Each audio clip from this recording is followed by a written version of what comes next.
21 shows the object's acceleration versus force graph. What's the object's mass? So I'm going to show you one approach that the AP College Board folks might end up requiring in some question or another. If instead of saying what is the object's mass, if they said use a property of the graph, property of the graph to determine mass, then it would mean something more like what I'm going to start off with here. So the blue text here is following this request. So it says acceleration versus force graph.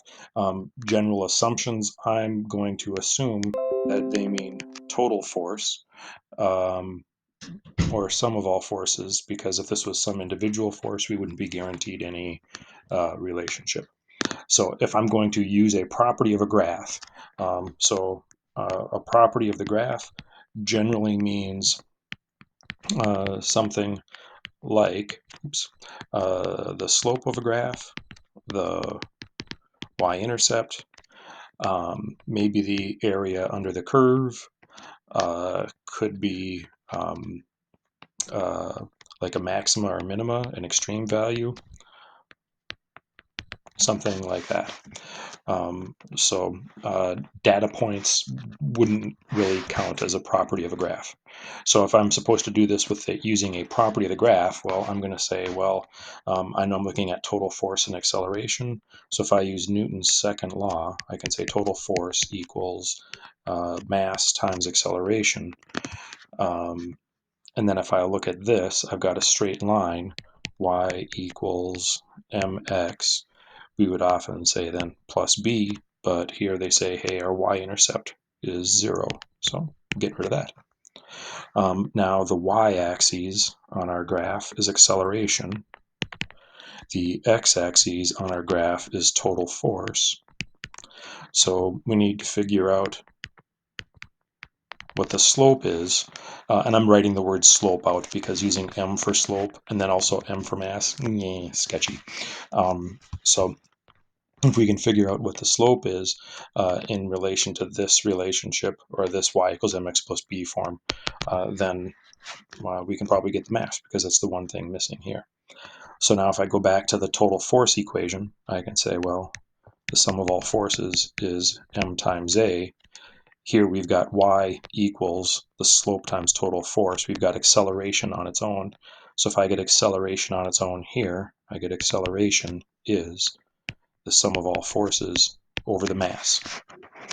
And if I split that up a little bit, I can say that's 1 over the mass times the sum of all forces.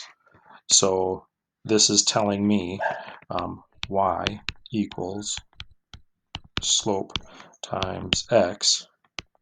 The acceleration is our y-axis, the total force is our x-axis, and our slope is 1 over the mass. So I can say, hey, our slope is rise 4, run 1. Our slope is 4. So I can say, hey, slope is 1 over the mass. That means that the mass is 1 over the slope. So I can say mass equals 1 over, and then our slope is rise 4, run 1. Our slope is 4 meters per second squared over newtons.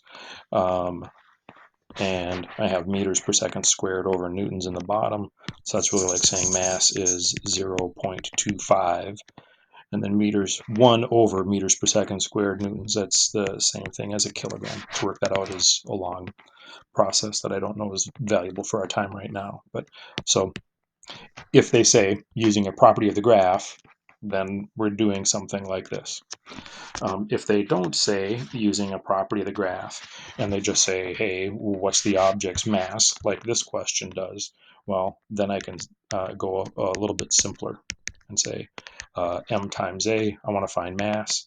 Mass is total force over acceleration, and since this is a straight line, I could really just find any point on that line and do the calculation.